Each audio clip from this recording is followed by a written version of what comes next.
Surprise, surprise. Welcome Welcome. back. Bonus boat number 3. What else is on? I am your host, Mike Taylor.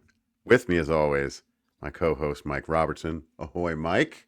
Happy Thanksgiving Happy Eve Thanksgiving Eve. morning. Yeah, well, I'm sure some of you are in cars, airports. what a gift from us You're for you welcome. poor bastards who have to drive Yeah. hours upon hours. Yeah. But just know a sacrifice was made. Yeah. I will Yeah. never get this time back. No. Exactly. And the key is, of course, if you're already a fan of our show, you only had 3,000 hours to listen to Yeah. on We your wanted to make car sure there ride. wasn't a So here's lull. one more. Here's one more for you. So This is a little icing on the turkey, I guess we would say. We are here to talk about a TV movie, not just any TV movie. We're here to talk about the Dallas Cowboy Cheerleaders movie from 1979. Wow. What a yeah, watch, Mike. What a not watch. So, this originally started for us, the thought of this, because we had the Dallas Cowboys on the Love Boat. And I don't know what I thought in terms of correlation between the two things that we watched here, but man, those Love Boat cheerleaders had nothing going on compared to these crazy women. Yeah, this was so again, this is a TV movie. Let me read you the official synopsis that was provided. Do you have the tagline? Because I just saw this before we started. Tagline. Give me the tagline. I don't think I have the tagline. When cheesecake meets beefcake. Oh, really? Something like that, yeah. Oh, oof. A newspaper editor decides to send his girlfriend, which that's not true. It wasn't a newspaper either. He Right. constantly said it was a magazine. Hello. Who is also a reporter on the magazine, undercover to try out for the cheerleading team for the Dallas Cowboys in order to do a, quote, inside story. That's not at all. That's a terrible synopsis. I would also say the goal of Bert Convey's magazine went from a reasonably noble pursuit at the beginning of this movie hustler. To Jesus. Basically. What magazine? What kind of magazine? What kind of magazine is throwing around $30,000 and they go, you know what? There's an easier way to do this. We'll save the 30 and go the Julie route. I think at the beginning this was like Time magazine, because even that guy in the office is like, "What? We got to be one of these kind of magazines like that?" No, we're reputable. He tells Mrs. Mitchell that they're reputable. Yeah, this. And by the end, yeah, it's Kitten magazine. So before we get into the story here, let me just set the table a little bit and tell you. So this TV movie aired on Sunday, January 14th, 1979. And I'm going to give you a double. What else is on? What else is on? What else is on? Wow. NBC. So this aired at 9 p.m. on ABC. Well, it was scandalous. Couldn't have the kids watching this. No. With a Battlestar Galactica lead-in. Fair enough. On NBC, an old favorite returns, Mike. 8 to 10 p.m. on a Sunday night. What better time for Centennial? Centennial, the storm. A destructive blizzard and charges of fraud threaten the succumb financial empire. Levi Zent begins to understand the problems that his half-breed daughter is going to encounter. Oh my God. Oh, Jesus, with Robert Conrad, Richard Chamberlain, Raymond Burr, Sally Kellerman, Dennis Weaver, Barbara Carrera, Richard Crenna, Alex Karras, Brian Keith, Donald Pleasance, Lynn Redgrave, Andy Griffith, Timothy Dalton. Come on. Gregory Harrison. Everybody's in this. That's a lot. All that for some snow.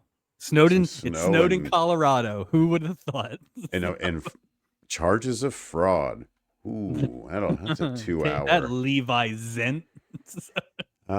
Opposite that, on the CBS, CBS 8 p.m. to 8:30, All in the Family. Clemmer the Butcher drops in to show off his fiancée, who's convinced that he still cares for Edith. That is What? season 9, episode 14. Wow. I think Edith's got to be getting to her end here pretty soon. Yeah. Followed by an episode of Alice. Followed by an episode of a show I've never heard of. And it's called Kaz. Kaz. Nope. No episode information, no show information. So I said, we owe it. It's Thanksgiving. Right. What is Kaz? Oh boy. Robot? I'm guessing robot. No, Okay. if only. Let me just say this. CBS, we know they're in trouble because it's not December anymore. So But now this is the year before they ran into trouble. This is January of we're back in time. We are back in time. So this is so it's a American crime drama and courtroom drama. Oh, like Law and Order. That is Dun, barely dun, dun. scratching the surface here. Ron Liebman starred as Martin Kaczynski, a Polish-American former convict who became a criminal defense attorney after he was released from prison. For a crime he didn't commit. He did. For counterfeit kielbasa. He won an Emmy as outstanding lead actor in a drama. Nevertheless, show failed to capture an audience. Yeah, canceled after 22 episodes. Wow. So Demi Moore got her first job on this show. That's Kaz. No Ron episode Liebman sounds like a information. familiar name, but I can't place him. Ron Liebman won a Tony Award. Wow, he's halfway to an EGOT. Get him on the boat. We can get him a No EGOT. kidding. We could get you. We could just make anything you have plural. Mm-hmm. Dr. Leonard Green on Friends. Oh, okay. Yes, Rachel's dad. Mm-hmm. Okay. Yeah. So that's what's on. Also NBC at 10 for covering both hours. This is weird. It's called a Weekend. It looks like a news like magazine. A news magazine. Yeah, A that actually report sounds on the kind of Yakuza. familiar. So that was 10 o'clock. I guess it's just opposite 60 Minutes that was on at 7 o'clock. So this is this January 14th. So Correct. next week is the Super Bowl. Yes, one of the best games. One of the best games actually. ever. Yeah. But I do find it interesting that the Cowboys lost the next week and then didn't win again until 1992. Wow. And we'll talk about another curse that took place in the sports world based on this movie in a little bit. Interesting. Let's look at the cast a little bit. So, starring Jane Seymour. What a surprising twist. And we might hear a little more from Miss Seymour here in just a moment. What accent is she going to use? Well, Lorraine Stevens, Bert Convey, the great Bert Convey. The great Bert Convey, showing us the other side of the coin this week. It's amazing. He is, out of the 3 bonus boat episodes, he is in 2 out of the 3. And it's fantastic. Just as good a cartoon villain as he was a cartoon hero. So. Absolutely. And his hair is perfect. He's just I want to get a Bert Convey wig so bad. Well, it's not just that. I mean, the guy must be exhausted. He flew from New York to Dallas like 17 times in 3 days. Cost him a fortune. That's why that magazine's going out of business. That's why he tried to shortcut the story. He's like, I can't afford 30 grand. I just spent it on airfare. What are you talking about? Airfare and all this booze. Lauren Tews, Julie. She was great for what it was. She was great. She made me care. Felt like a season 1. It was awkward. Felt like season 1 Julie. Felt like, okay, fair enough. But really, come on. Forget these names. No. We know who the real star of this movie is, Mike. I'm just going to say before you say it, we have seen a lot of bad acting, including last week on our regular show with Sonny Bono's wife and all the musicians. And there has never been worse acting than the man who played Kyle, the kick returner. So, Oh, playing Kyle Jessup. Yeah, they gave him a last name in this one. yeah, and everything. Yeah. Bucky Dent?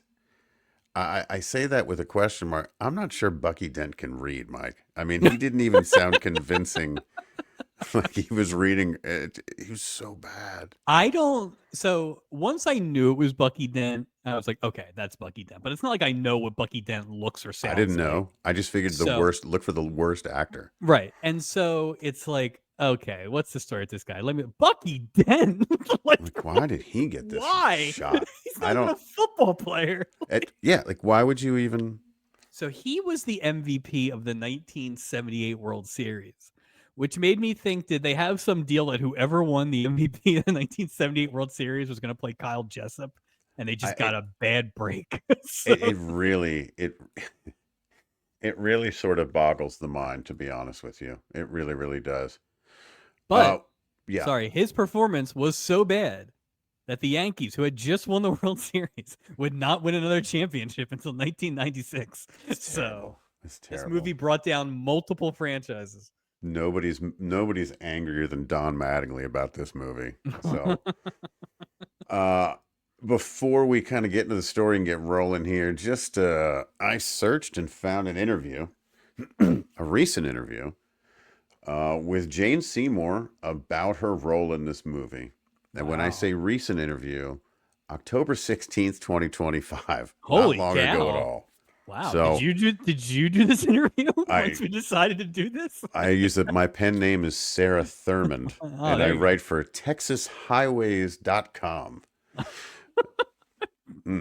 So just a quick, the star of the made-for-TV movie reflects on being part of the, quote, America's Sweethearts legacy. She talks about, at the time, Jane Seymour was 28. What did they also said that, which was ridiculous. I told you what was on, but in here, the article says the movie came in third the week it aired. Oh, the week it aired.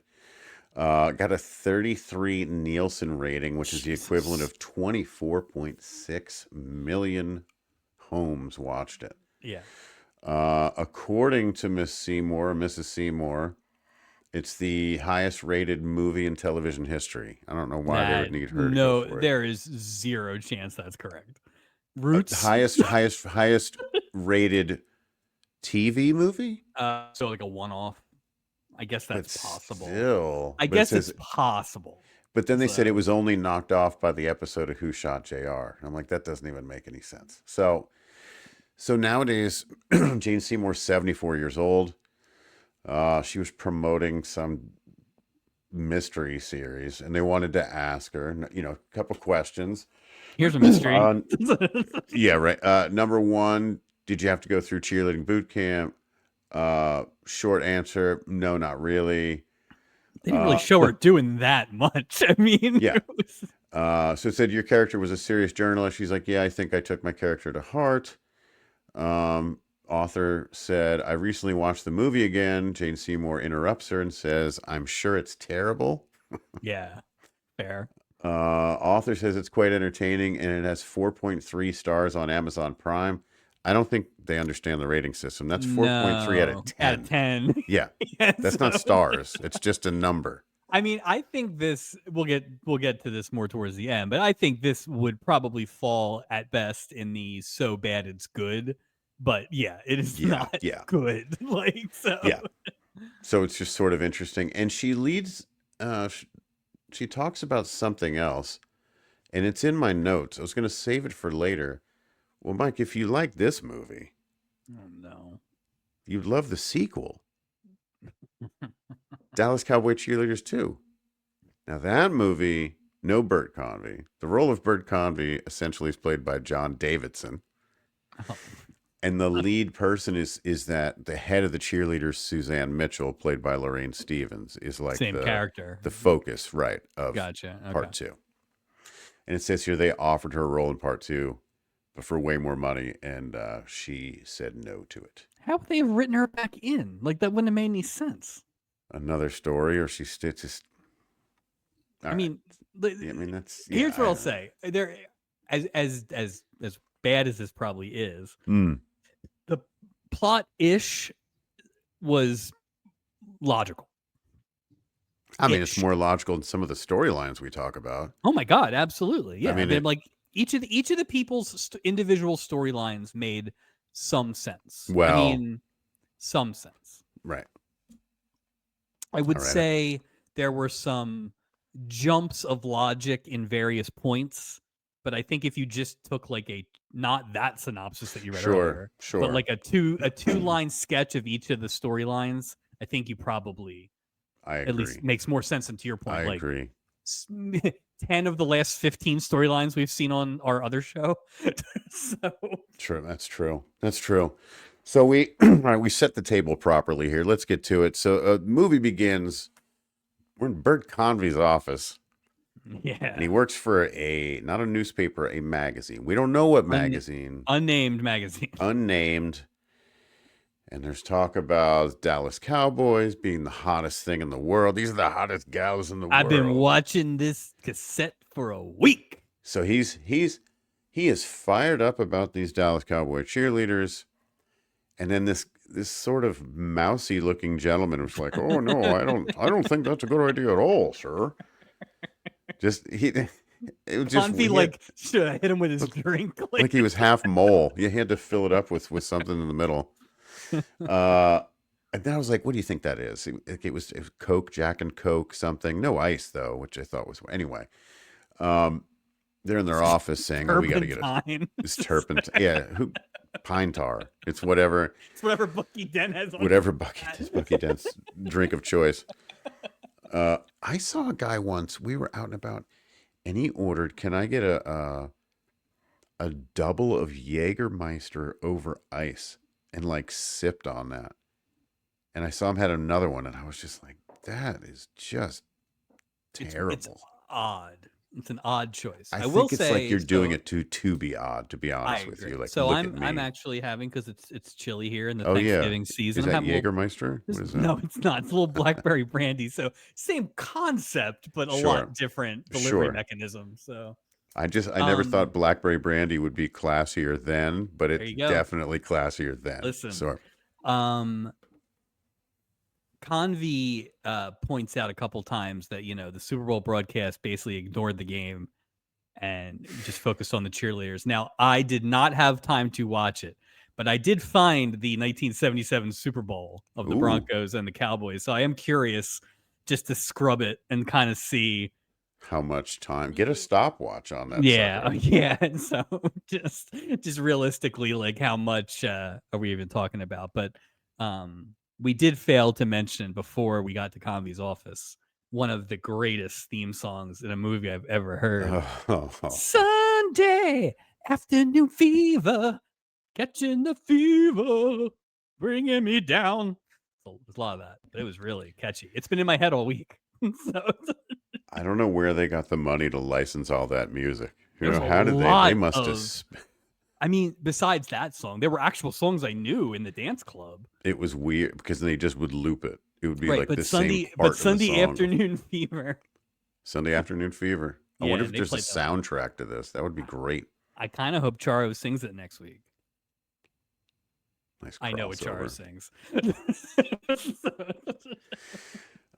So essentially, he wants to do an expose. And at this point, I don't know if he wants to do an expose I don't know if he wants to do an expose as opposed to just do a story. I think he wants to do a story. I think when he gets on the plane, he wants to do a story. Yeah, that's what it seemed like. Take advantage of the momentum of the Super Bowl. But but as soon as he got faced by Barbara Mitchell, that's the end of that.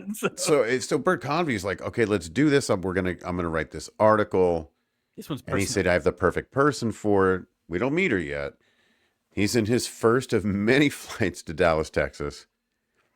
And everybody's coming from the tryout. I mean, there are like thousands, this is thousands. Chaos. This tryout is absolute There's chaos. cars there's more cars there than there is for the game. I mean, it You know was what? thousands. This is what happened before the internet. So like all they're doing is registering. So you basically go up and get your 3 forms. I don't Get a even piece think of you paper. give your name. I think you just get paper. There's no interview. There's nothing. Nothing. Just You just have papers that you will then bring. It's almost like they were just trying to weed out lazy people or non-committed people. But it is absolute chaos. we didn't see those weird, creepy male judges there for this, so I Oh, assume the lawyer. weird. Or the DJ who had 2 turntables. I kept thinking, why Don't- do you have 2 turntables? You're Don't playing the you same song. say a bad word about Ron Chapman. So, the silky tones of Ron Chapman. That's funny. Ron Chapman, of course, playing Ron Chapman. Ron Chapman, WIBL. Hey, everybody. So he's on his way to Dallas. We see these tryouts. Well, not really tryouts, like you said. It's more like registration. Yeah, Mike, it was hundreds and hundreds and hundreds. it's It was basically crazy. the Cowboys stadium parking lot, which if Yeah. you've ever been in that area, and it's the Astrodome. No, it's not the Astrodome. That's Houston.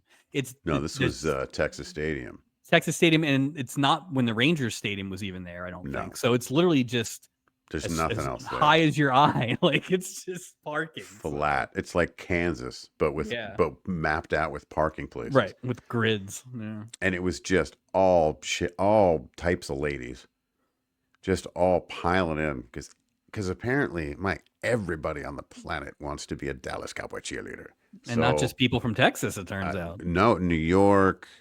And then one was saying, "Oh, I'm going to use this as a springboard to become an actress." You mean Jenny O'Neill? Jenny O'Neill.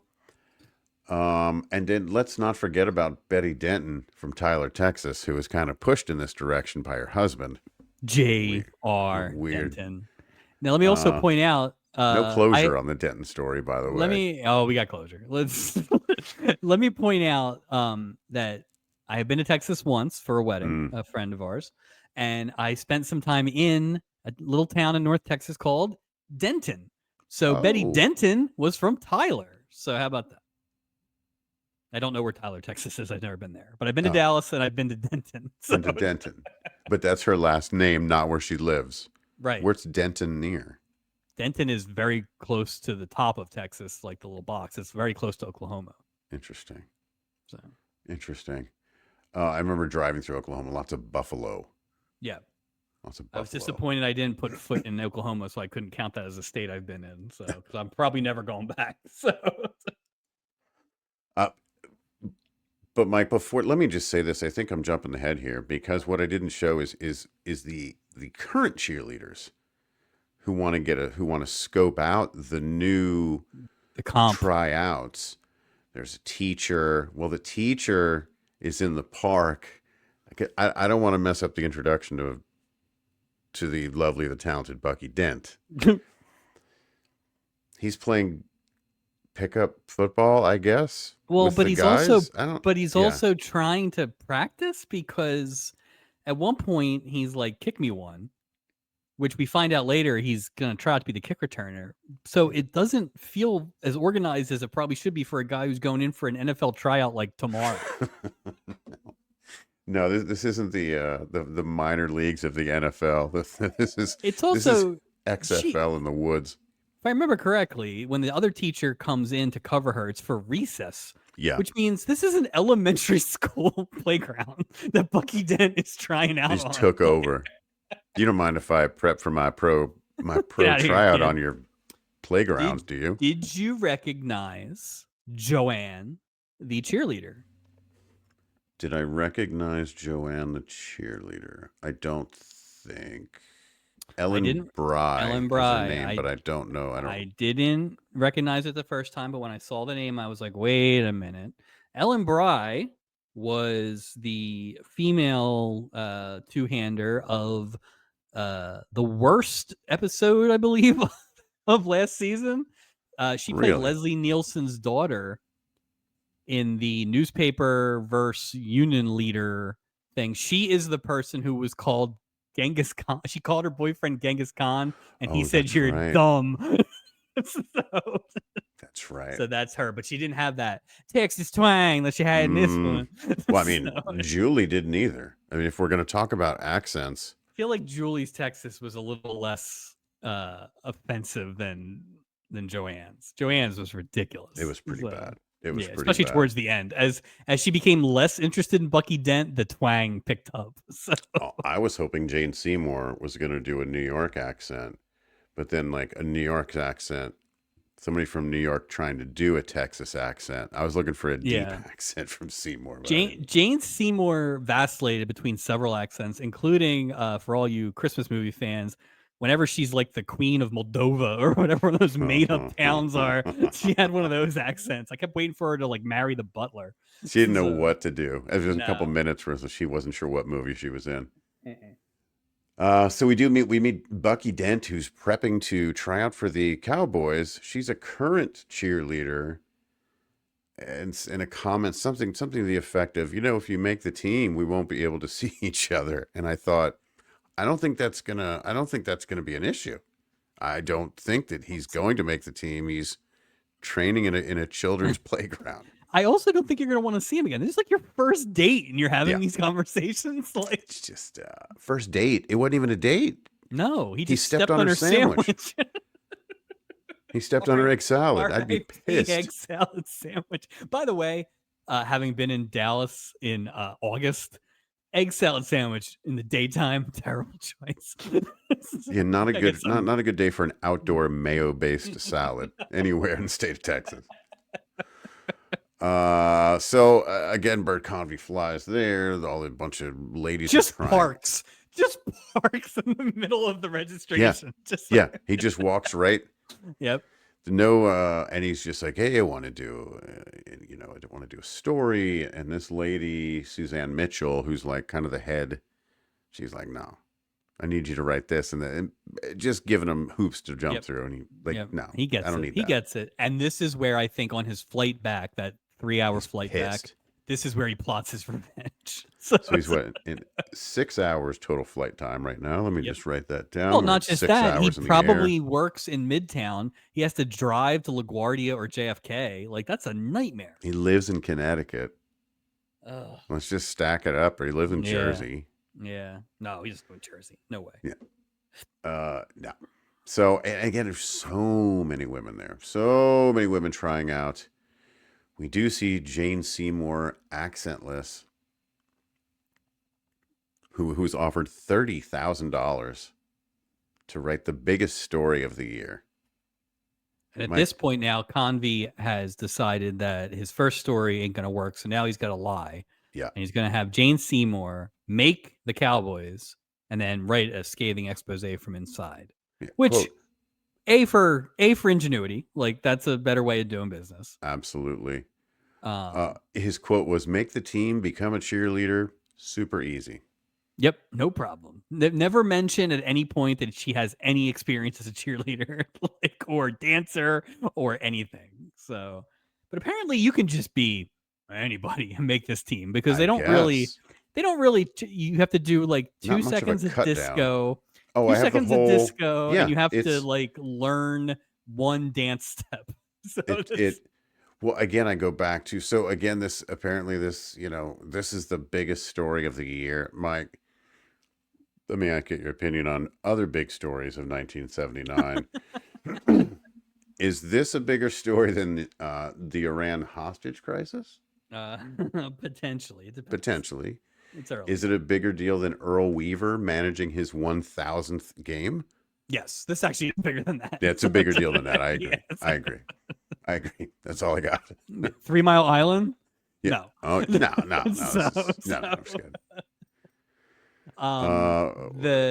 The other thing about the conceit of all this is they clearly have dated before, and Convey is like doing a lot of, like, he just barges into an interview she's doing with some designer. Man. He's so cocky. She has 2 great lines in this scene that they never approach this level of like just oneers. She said, "You're like the measles. Once you get it once, you're immune."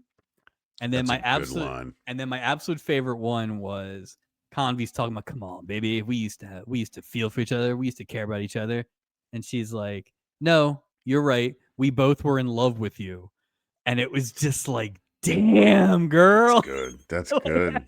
And the She's movie not never having, never approached those lines after that. but they never really went back to like, she has no interest in him. She wants that 30 grand. Mike, Oh I yeah, don't know. 30 grand seems like an awful lot of money in 1979 to write a he's desperate. story. He's desperate, Mike. He needs to get those circulation numbers up. Otherwise, what's he gonna do? Take Southwest to Dallas? Like, It's like, what's he what gonna? else? That's why I want to know what magazine. If all your bets are on this, Well, the and it's problem out of is, character, right? Can you according to the imagine, mole like, man in the beginning. right? Can you imagine, like, U.S. News and World Report just running a topless Julie? Like, I mean, it's just like, Well, and especially because people are like, what if you run a story about the Iran hostage crisis, or no along lines that frauds. does it? No, no, no, no, no, no, no. I know let me what get sells. let me get into business with the worst human being ever, Frank Wren. Oh, that guy was terrible. By the way, I know we're jumping all over the place. Like 16 minutes. We watch so much Love Boat, and we have seen so many Julie heartbreaks. And I'm just sitting here like, okay, Julie's clearly like just innocent cowpoke from Texas, and we are 16 goddamn minutes into this thing, and I got to hear about some guy who was looking for Julie Some in a guy was lake. looking for, yeah. Oh, no. Like, oh boy, I was thinking the same thing. I'm like, Poor shit, here we Jesse. go. Poor Jesse slash Julie. Fuck. I She thought plays. we could get She's got away it. from this. She's got a type. Shit. Always. Well, we'll get into it later. There's some other things there too. We do meet Betty Denton from Tyler, Texas, not Betty the place Tyler in from Texas Denton. Mike visited. Not Bonnie Tyler either. Not Bonnie Tyler from Denton, Texas.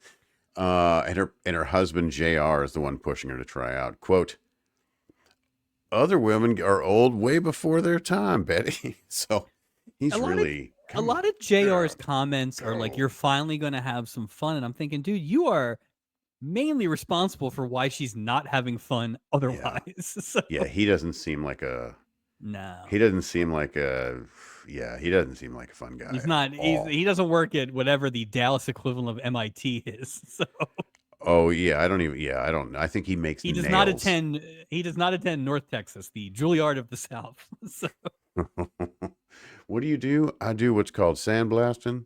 yeah, All day. I It's shoot just some I simple shoot job. rats in the parking lot down by Unicorn Lake at night. So Good Lord, this guy. We get to this, so now that everyone's back, now we see all the ladies come back, and they introduce the judging judging panel. Ron Chapman hey, everybody, Ron Chapman announces the judges. You're so jealous of Ron Chapman because he's the only person with a smoother voice than you. Dude, he's just the cat's pajamas. I'm telling you. I thought it was weird that there's two so creepy dudes. The people to the right were very odd choices. Like for a cheerleader squad, and I want to say this, and I don't mean it in a sexist way. I feel like there's nothing cheerleading. This is it's like a dance group. Why do they call them cheerleaders? Well, it's not even that. It's all just choreographed like dancing. This judging was so superficial in that it's basically Wow. like the first thing is you come up so they can see you. The second thing is that they take a picture of you.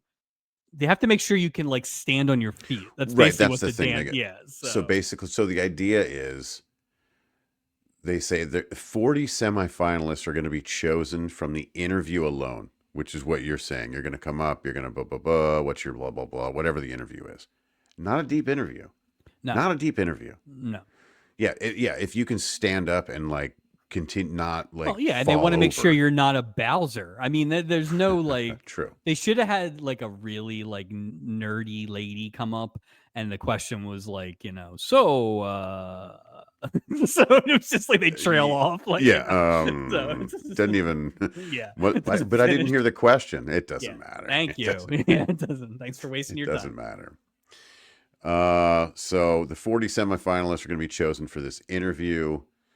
Bucky Dent's back. We can see him trying out for the Cowboys in the same very crowded stadium for tryouts, or I guess he was trying out, or because Well, he yeah, doesn't because practice there. before the day before they had that interview with Gil Brandt, where who, by the way, Gil Brandt acted circles around Bucky Gil Dent. Brandt, one of America's finest actors. God, He well, really was can I just? good. Why would anybody think? And I'm not even going for the ha here. Why?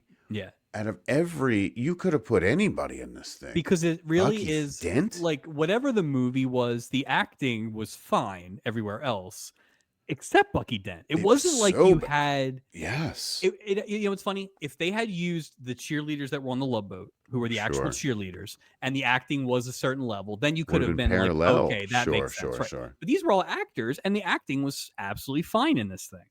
And to then have Bucky Dent, and it's not like you had Reggie Jackson or like Bucky Dent is a household name for 3 months at that point, tops. Right. And like nobody in Boston's watching that movie now. Like, Hell no. That's a good point. But it's weird, like why would you give him a shot on a TV movie? Like if it's ABC, throw him on Fantasy Island. You know, throw him on that. It just seems like he did not step up. It was He did so- not step up for the moment. He was What do you awful. What do you mean? I don't You understand can't what read. you're talking about. There's so many times where a man has to They made line, those go. they made those Oh. blonde twins from last season like twin Meryl Streeps. They were she was so bad.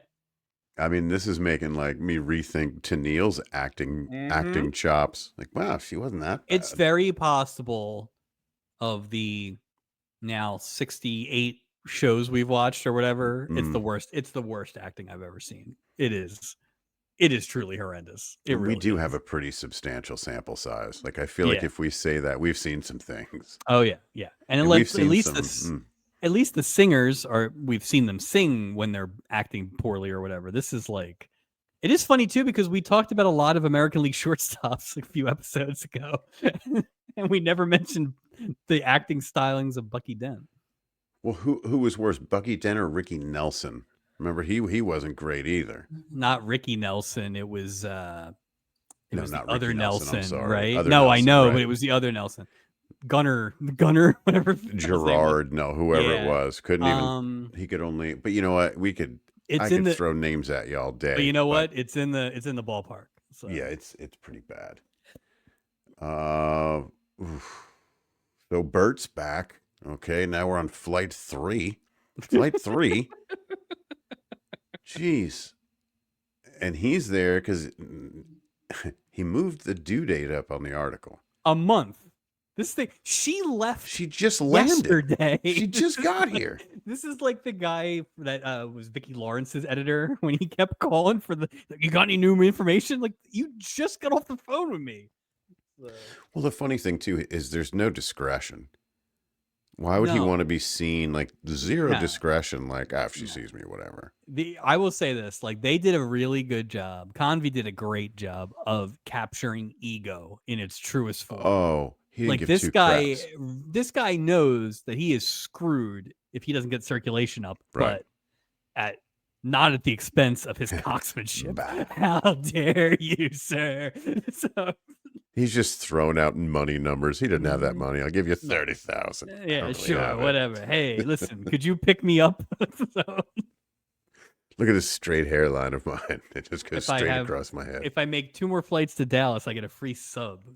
So. Maybe he's got one of those dusty roads like American Airlines, those platinum cards you used to be able to get where you paid, $200,000 and you could fly anywhere whenever you want. In the first scene, he calls his secretary. He's like, book me on a flight tonight. For tonight. I don't know how that works. Back tomorrow. And I'm like, man, pre 9/11, that is. So... Or you just make a phone call. Couldn't he just? He could have just called her. Yeah. We find out a little more about Julie Jesse in the diner. Julie's a waitress. She's been on the run a little bit from someone. Typical Something. Julie. Something. Yeah. Yeah, we get a lot of exposition from the owner of the diner, a wise old woman who's got a little bit of sass, A little bit of and sass. who tells Julie that she had somebody asking about her, and girl, are you gonna go trying out for those cheerleaders? You've been in some trouble. They're gonna put your picture in the Yep. paper, It's Julie's great. like, She's laying nah, it's fine. So, when we find out she was like in an orphanage and some foster homes. foster homes, yeah, it's been bad times. So Yeah. bad news. We're back to the evaluation. The 40 semifinalists were chosen, so they picked the 40 out. Yeah, Right? They go down the list. system. They write it on a chalkboard. It's so dumb. And then there's some of the worst crowd noise ever. It's like you see people. They're not shocking. A lot of padding in this movie, and so there's a scene. As they're looking at the board, everybody's just kind of looking up, trying to And what Mike says by the board is they wrote down their numbers. Each tryout person had their own number. Right. Yeah. So they said this is who made it. They flipped it around and it was just the numbers. Yeah. Right. So for this round, that's how they told you. And so this goes on for a couple minutes, basically. It really did. But all of the characters that we've been introduced to at least made it through the semifinals. They had a better system for the finals, but just as long a scene. So it doesn't add up. But we'll get to it. I had to stop and go back a couple times. Yeah, I counted. I counted. There's a problem. So this final evaluation to determine who are the new Dallas Cowboy cheerleaders, which again, a question, they didn't make the existing ones try out again, right? I think you get an automatic. I think you got an automatic bye to the finals, basically. Oh, fair enough. So this final evaluation consists of best disco moves, which is literally she goes, do some of your best disco moves. In a group of 6. And Ron Chapman played disco. Yeah, he walked Disco Inferno. He walked right over to his turntable and played it. I got just the thing. Hang on, everybody. A written test tested your knowledge of the Dallas Cowboys. The ability to learn a new dance. Well, that's the one that would have got me. That's the one that's actually relevant. Makes sense. Right. That makes sense. Texie is actually the one who knows what's going on around here. So I completely agree. Horrible facility they have to train in, though. Jeez. And then finally, part 4 is another interview. Yeah, but this one's exclusively with Suzanne Mitchell? Yeah, Suzanne Mitchell. And she's not effing around, man. She is I have one question for you, and I'm gonna ask it with these piercing blue eyes. So here's where it doesn't make sense. They go through this and they go, okay, we're gonna name the finalists. Here's the new Dallas Cowboy cheerleaders. They're all here. Mike, they named 38 names out of 40 semifinalists. And I'm like, why don't you just say two names? Because I think 2 names. I think the 40 that you're referring to also then is added to the 32 from last year's squad. So I think we're in the 70s. I think that's what it is. That's a lot of people. It is a lot of people, but remember they broke up the groups. The disco or the whatchamacallit was 25. The test was 25, and the interview was 25. So I think it was 72. So, Jesus, kudos to you to go back and count though, because it bugged me so much. Well, the interesting thing was, so they literally read all these names, which is insane. And so Julie gets use the number system if they already introduced the fucking number system, and they go in no order at all, no alphabetical order, no anything. So no number. Yeah, no order. It's bullshit. Julie makes it right away. And you're like, oh, okay, they're going to. And she then sitting there. They go 30 names without another character that we know. But they still say them. They say all of them. They are trying so hard to build tension. Right. And there was no tension built. You were just like, can we just get on? We already know who's going to be on this team. The only people that we had been introduced to that don't make it are Jenny O'Neill, who is the lady from Jacksonville, who's an actress. And man, Suzanne Mitchell caught her right away. She's like, you're not here for the purity of cheerleading. Yeah, you're not here to cheer. You're here to act somewhere else down the road. She's like, whatever. And then a character we met right away, Kim Everly, who is a 5-time. She's like the Buffalo Bills of cheerleading. So she keeps losing in the finals, and she got left off again. But I think as soon as she got left off, I kind of realized how this was going to end for Kim. Yeah. So Yeah. So now we've got our big new group. Yep. There's an issue, Mike.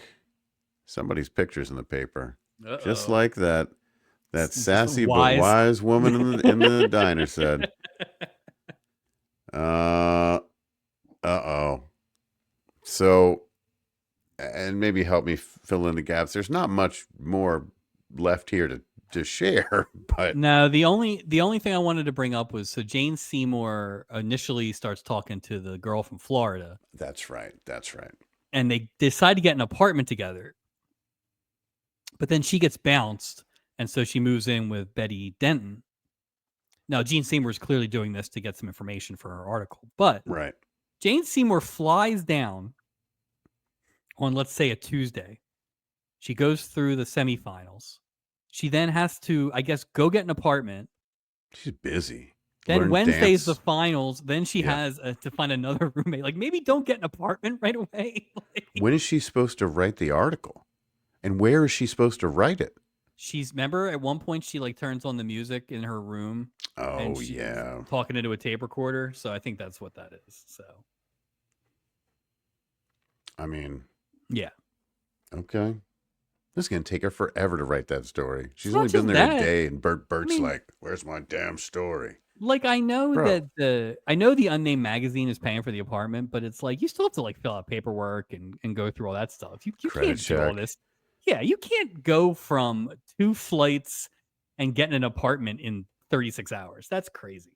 No Even in prep. 1970. She walks from the plane to the tryouts, and she's like, "I'm ready to disco." Because remember, they saw her discoing the night before, and they're like, "Oh, she looks like she could be a threat." Yeah. So really, it's just it's the Dallas Cowboy disco team essentially. Disco Man. cheerleaders. Disco cheerleaders. What else? Oh, so now there's a man outside of where the cheerleaders do their rehearsal. Number one, Mike, when I saw the kid, there was a bunch of children autograph seekers, and I was thinking at this point, zero security. These are the Dallas Cowboy cheerleaders, the hottest thing in the world, and they just are in some strip mall. Out in somewhere outside of Dallas, in Fort Worth somewhere. And yeah, just getting kids autographs. And someone from Julie's past is there. It's the creepy No. guy. He looked super creepy. He was the epitome of creepy, although he did have a little Chanel in him. He did have some Chanel. She loved it. Turns out she with him, they held up gas stations, plural, when she was 15. She went to reform school, he went to prison. Yep. And then I'm like, there's no background check here. None of that paperwork is I mean, does a crime Have- as a 15-year-old foster kid in Texas even make it to? Ooh, So I assume you the really got to paperwork, turn it around, right? the paperwork that you fill out in that first day that you bring Yeah. back for the second day, they've already decided on you, right? It's not like it's going into a big computer system. So no, I think they could get away with 79. it. So, yeah. It's not like they can do now. There's no credit check. There's no Or way a to data. even know. There's not a database that they're working out of. You yet, just so. ask the person next to you, have you heard anything bad about her? They're like, no. Research done. Yeah. Excuse me. Have you stuck up a bunch of gas stations? A And- bunch of and- Piggly Wigglies? And even if you have, can you show me your best disco moves? All So right. funny part is talking about Chanel. So this movie aired the day after the first Love Boat of 1979, which was the Scarecrow Returned with the Polydent Lady Oh, episode. But the final episode of 1978, so basically right before this one, was Julie and Jack Chanel. So, another rough Boy. and tumble month for Julie. So. no kidding. It never works out for her. That's why But the Jesse hair- changed but the her hair name matched- to Julie. The hair She- matched up. It The hair did. matched up completely. I was very happy about season 2 It Julie did. hair. So, yeah. So in the end, this guy wants to like sell pictures of Julie, naughty pictures of Julie, basically in her cowboy stuff, And and then sell not in her them, cowboy stuff. and Yeah. then and Well, not. his angle basically is he was looking for her anyway because I guess they were gonna he was gonna go to Vegas because what did he say?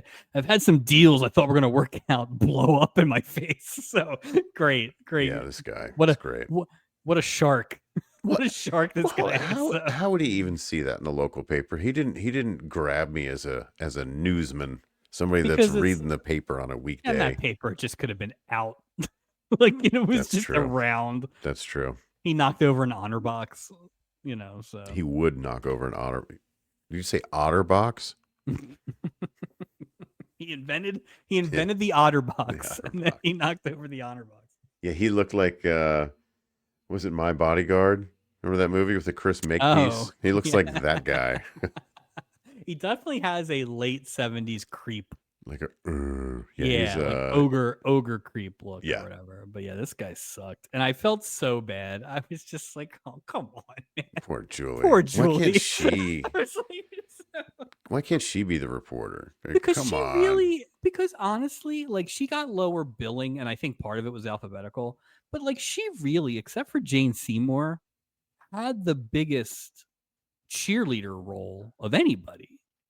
So it's just a shame that it ended up. It's just a shame it ended up like that. So well, and then her scumbag ex gas station robbing partner meets up with Bert Convey, who now is like basically I would assume Mike. He's like, I could care less about the article now. I'm done. Oh yeah, let's just go straight to blackmail. Just burn it down. Burn it down. So after Frank chases Julie around and I think gets scared off a little bit, and Julie maybe says she's not going to do the dirty pictures or something like that. Right.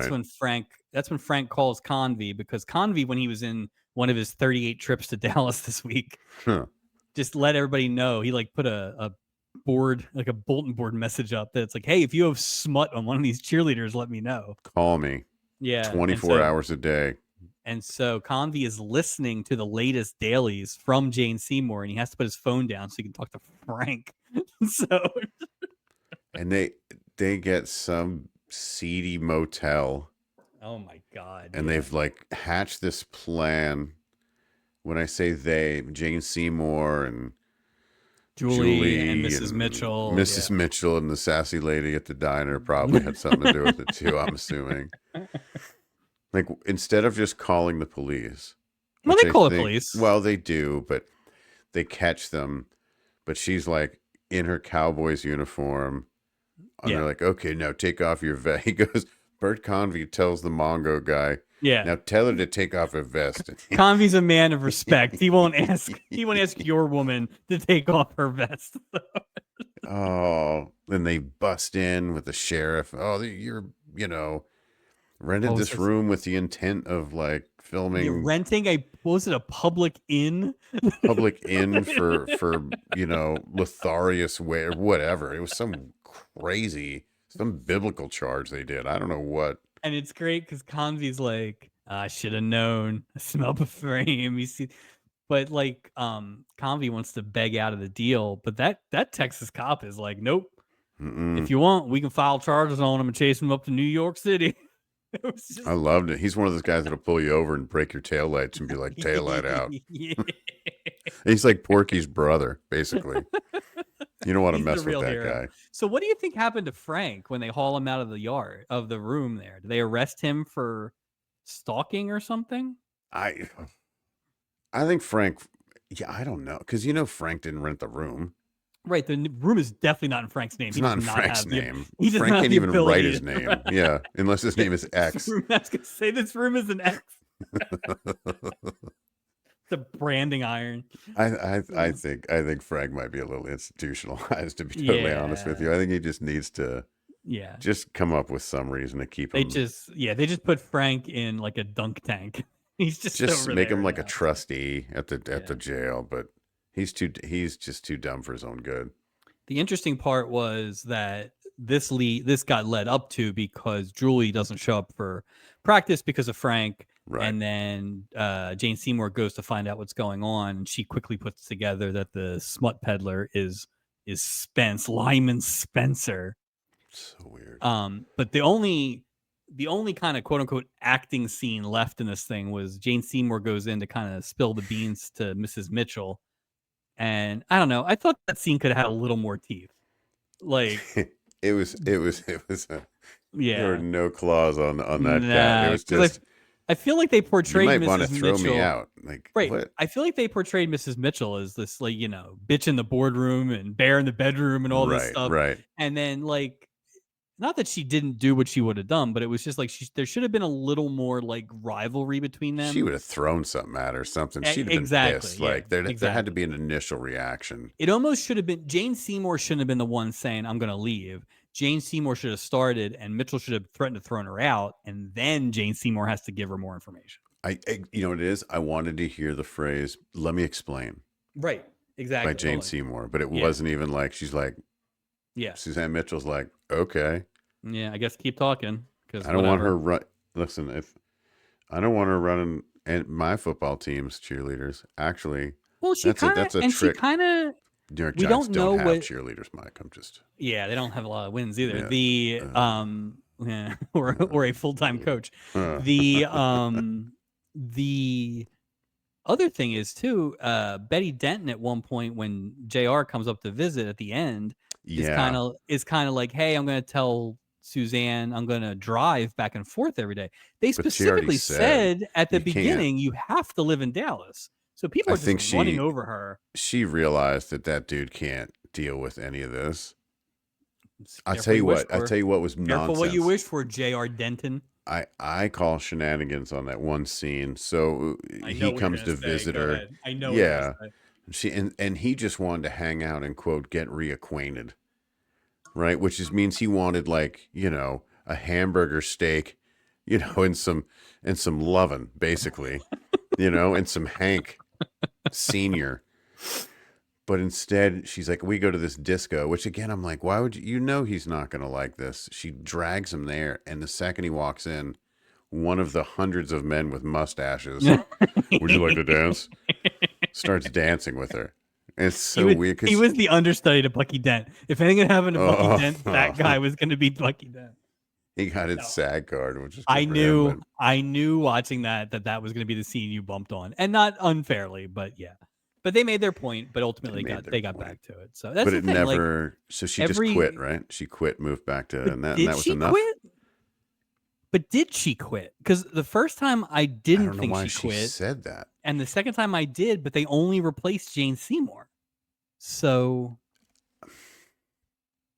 Mrs. Mitchell's cheerleading squad is a mess. It's a shambles. Well, this is why the Cowboys lost. Well, I can't. Well, they were so distracted with all this Mitchell nonsense. That's why Jackie Smith dropped that ball in the end zone. Well, I can't imagine that. I'm trying to think. I just can't imagine JR's the type of guy to like go, you know what? You follow your dream. You live here and follow it. I'll go back. Well, the problem is, and make my own dinner every night. Well, the problem he's not saying that. But he's also the kind of guy who's like, where's your wife? Well, she's a Dallas Cowboy cheerleader. Yeah. No, like, you're right. Know, so you're right. It's hard. It's sacrifice. It's a real monkey's paw for JD or JR. So he's got one hell of a dilemma. And we get a huge dance sequence to a very empty stadium. I don't know if you noticed that preseason halftime or something. Like nobody there, and they're taking up the entire and this thing. I was just like, wow, and they kind of just rode out till the credits. This dancing. Yeah, Jane Seymour shows up to turn in her uniform. Kim is going to replace her, but again, Mitchell gets all soft, and she's like, "Do you want to do it?" So she gets to do one, I guess, and then she goes back to her not magazine career at that place because I assume that place shut down. Convey's in jail.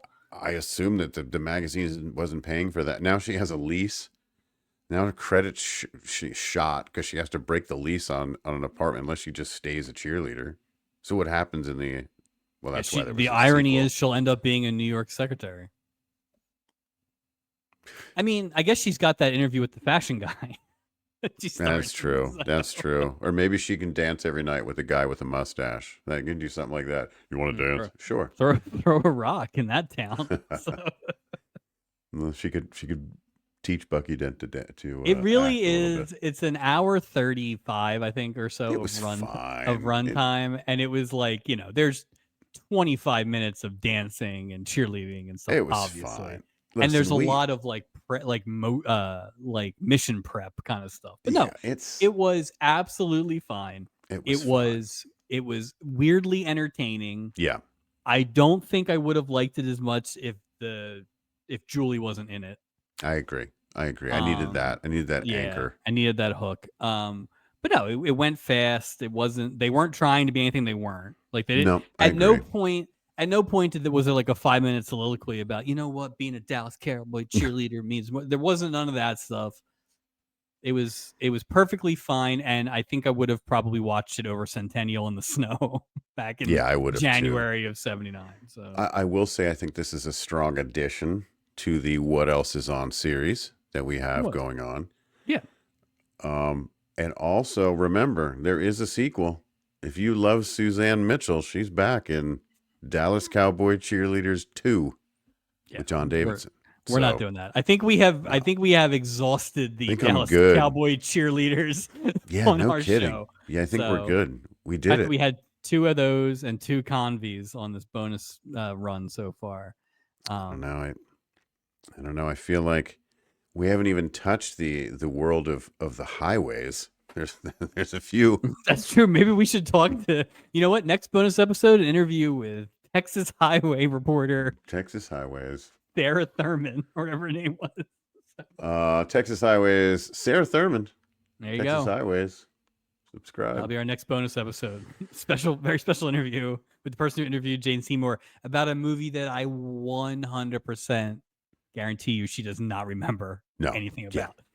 Yeah, it's funny. I think we've had a nice sort of spread of the shows outside of the project, and this I think this is another great example of another sign of the times. I know what our next one is, and I am very excited about our next bonus episode, but you won't know when that's coming out until it comes out. Oh, I'm excited as well for that one. I think I'm more excited for that one than I am for episode 66, which we'll be releasing in a few days of our proper show, which I don't know if you've watched it yet. But I have. Started the notes. I started doing my notes. Yeah. And it is not Sunday Afternoon Fever. I will say that. No. Should be interesting though. The April Lopez saga continues. Yeah. Well, I hope everyone enjoys their Thanksgiving. Just leave a little room for that new episode on Monday. That's right. Don't fill up on Bucky Dent leftovers. Oh God. Please don't. Hey, be careful. Don't eat too many egg salad sandwiches that have been stepped on by the 1978 World Series MVP. Oh, I wonder if he watches it and thinks that was good. Like, how does he watch it and go? It's probably the best acting he's ever been in. So, or maybe that was he never acted again after this. I wonder, was he in anything after this? It was funny when I looked it up because at some point, even when I saw that it was Bucky Dent, I was like, I can't be the same Bucky Dent. And like they have a couple credits where I think it's like, he managed the Yankees for a minute. So it's probably one of those things where he just was like a quick clip or something. But they actually list Sunday Night Baseball as one of his credits. I see that. That's fun. He was also the Slugger's wife, uncredited. He played shortstop for the Astros, and Walt before Mickey. He played Alice #1 audition father. Ooh. Well, I hope he didn't think he did good because he didn't. Amazing. This was bad, Bucky. We don't give bonus boat awards, but man, if we did, you'd be in the running. So. Jeez. All right. Well, thank you for joining us on this very special bonus boat. And we'll see you again with a brand new Love Boat project in a few days. Happy Thanksgiving, and thanks for listening.